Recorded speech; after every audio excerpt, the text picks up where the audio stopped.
Hi, I apologise for being so tardy in uploading the next video. I finished the last one when I re-broke my leg. It was just after 12, maybe a few seconds after 12 on New Year's Eve. So I would guess I was the first patient to be admitted to the local hospital that year, which would have been 1971. The the address that I was at, there was a similar or the same address in another town close by. We were in Carterton and the ambulance was sent to Masterton, and after about 20 minutes someone from the party rang the ambulance again and says, "What's the story? No one's arrived yet." And they says, "Well, we did go there, but there was no one home." Then we realised our mistake, or this mistake that was made.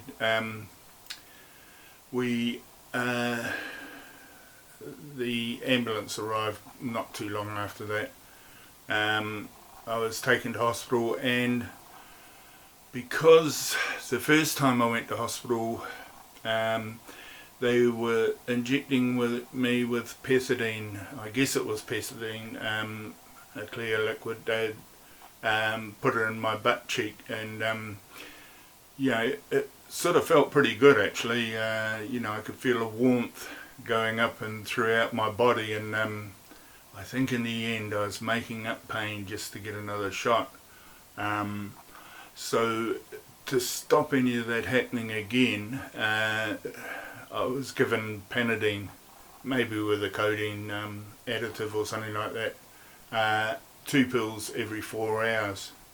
The pain wasn't really that bad anyway, because there wasn't anything rubbing against nerves or anything. It just compacted a bit, which the bone obviously hadn't set firm, and it just pushed it together. They put me in traction again in the hospital bed, but this time they put big thick sticking plasters down the sides of my my calf, and the stirrup that they had came off that. My friends were pretty disappointed because they lifted the weights up from that and my knee didn't move at all. They thought that was a terrible crime. They couldn't make fun of my leg anymore. But I was under the impression that because I fell over and I hurt my leg, it was my fault. But it sort of, I stayed in hospital for 2 months this time, and in traction the whole time again, and I was back out on crutches, and went through the whole thing again. But this time when they let me out, they had a bandage with my toes, a plaster with my toes sticking out the end, and a kind of a big wide belt around my waist that went on an angle around my groin, and then my entire leg was encased in this plaster, as if to say, "Break it again, you bugger." It's sort of, there was no way that I could fall over and do it again. But it was very awkward and unconscious. I could only, uncomfortable. I could only lay one way in bed, with the plaster on the bed. It was just too heavy to have on my laying on my good leg. I used to do a bit of hitchhiking in those days, and I often got a ride. It was amazing who would stop and pick someone up with a bloody great plaster on their leg. They could only do it if they had a empty back seat, but I didn't have to, never had to walk very far or anything like that. while I was in hospital the first time, you know, born again Christians were the big thing at the time, and a lot of the nurses were born again Christians, and you know, they did a lot of good. They got people off drugs and alcohol and things like that. But you know, they got a little bit carried away sometimes with their rhetoric and things like that. One of the local sort of sects, or whatever you call them, churches, it wasn't a church because you know, there was no minister or anything, but a group of born again Christians. They had a kind of a commune in a great big old house near town,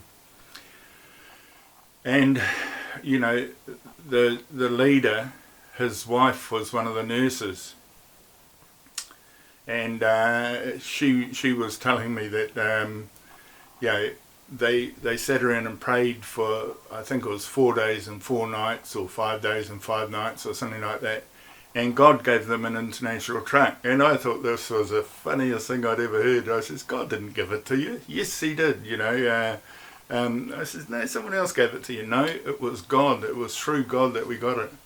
And so, you know, I made good sport of this. You know, while the nurse would be away, you know, not on shift or anything, I'd make up things to ask her, you know, like, can I see the ownership papers? I want to see what God's signature looks like. And then I'd say, well, maybe Jesus is being a bit irresponsible in it, and he just wanted to get it away from him, you know, so he wouldn't have a crash, or, you know, did he give any sort of a warranty or anything like that with it when you got it? You know, and she got very sick of me in the end, and she says I should stop teasing her, and you know, I couldn't do that. I was 15 or 16 years old, and you know, you don't tell a 15-year-old to stop being a little asshole. You know, they just can't help themselves. So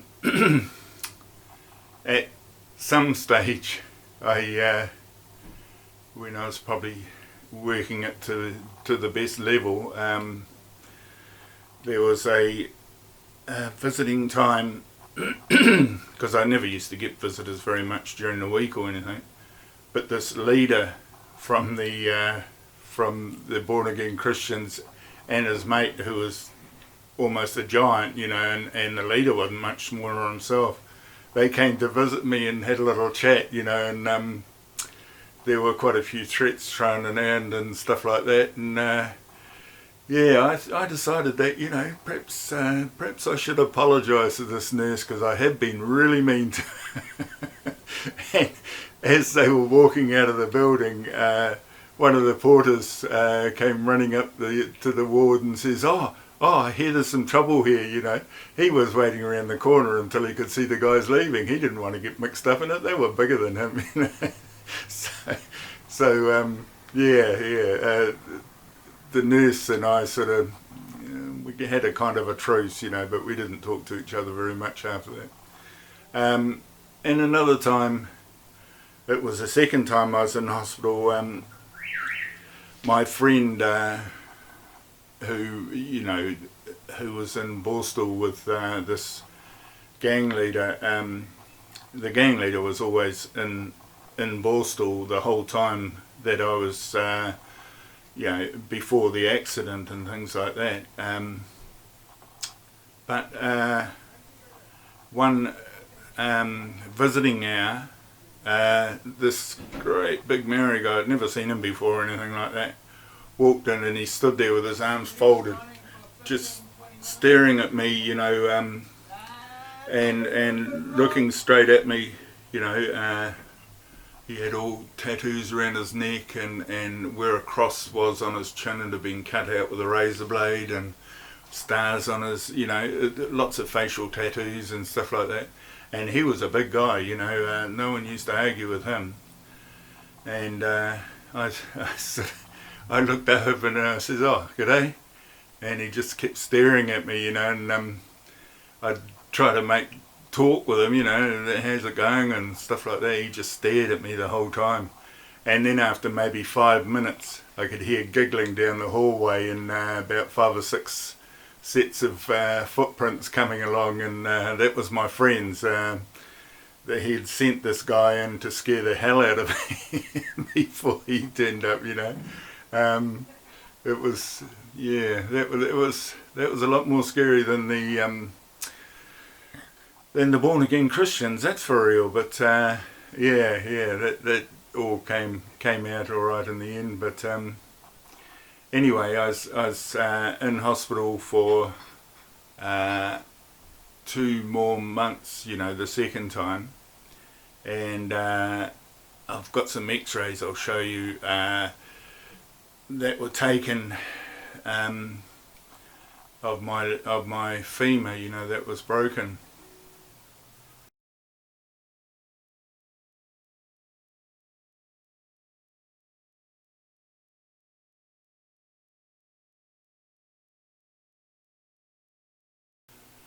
Now, these X-rays were taken in 2010 or 9 or something like that in Australia,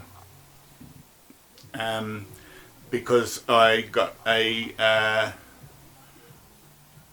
artificial knee. Apparently, this is what I've been told. The stuff that lubricates joints in your body is the same stuff that heals bones. So if you've had a bad break, you'll have a shortage of the stuff that lubricates joints. So that means, you know, you will get arthritis at some stage. And I mean, it sounds feasible to me. But you know, I got my artificial knee. It was specialist. He all he did was hips and knees in the Gold Coast Hospital. From the ward I was in, I could see the aeroplanes landing and taking off from the Gold Coast airport. So it was quite an interesting thing. The whole ward was taken over by the surgeon and his accomplice or friend or whatever, and the two of them, all they did was hips and knees, and the whole ward was filled with people with hips and knees. So, you know, they were making a really good job. But for a long time after the operation, I was working a lot of hours away from the Gold Coast, so I couldn't go for my my monthly and 6 weekly and 3 monthly checkups. And I think it was like 6 months after I saw him, after the operation, that I saw him again. And I had quite a bit of movement in my knee, and that the reason was being in Australia, the government really doesn't want to know you if you're not earning money and paying tax. They're not too prepared to help you out in any other way. So, you know, I had to go to work, even though it was quite hard on my knee, you know, climbing ladders and doing skirtings around houses and things like that, being a painter by trade. But, you know, it worked really well. And the second time I broke my leg, because everything pushed together, it made my leg 1.5 inches shorter. So my right leg is 1.5 inches, or 2 inches, 5 centimetres shorter than my left leg. And it's made it so that the shoes I wear have to have built up soles. A lot of people don't even notice that I do that. When I walk without shoes on, it's quite obvious, you know. But you know, that's just the way it is. Now, I always thought that the second break in my leg was my fault, and you know, it stands to reason. I was drunk and I tripped over and fell on my knee. But in the 60s and 70s, they used to, and they still do now, they used to put a pin right down the middle of the bone, your thigh bone, and to keep it strong and stop anything like this happening. And I asked the doctor, the surgeon, why didn't you do this to me when I first went to hospital? I asked him a few times, and he said, "Oh no, there wasn't enough viable bone at each end of the break to hold the pin steady." And I sort of accepted that as kosher. But this specialist in Australia, he asked me the same question. He says, "Why didn't you get a pin in your bone?" And I said to him what the surgeon said to me. I says, there wasn't enough viable bone at the end, each end, to keep the pin solid. And his exact words were, "Bullshit. He's a effing." He was a effing butcher. He didn't say effing. He said the whole word. But that really knocked me for a six. Because if I'd had the pin right from the very beginning, my life would have been a hell of a lot different. I wouldn't have had back problems or hip problems, and maybe I could have been doing a lot more running and things like that. I even get jealous of people that can go to say the warehouse and buy a pair of shoes and walk out in them. I can't do that. I have to send them to the hospital. They're there for a month or so, getting built up, and before I get them back. And at one stage, I used to have to pay for them. It used to be $25 a pair of shoes. But yeah, that's what happened. My father came for the second time to the hospital to pick me up with one of his old mates in one of their cars, and drove me home. So that was the second time he'd been to the hospital. As soon as I could get around and walk properly without crutches and things like that, at 16 years old, I left home and sort of haven't looked back since. Although I must admit that I got on a hell of a lot better with my father when I didn't live with him than when I did live with him. If things got on top of me, I could just wander out and say, "See you next week" or next month or whatever, So, yeah, that's my story about my bad leg anyway.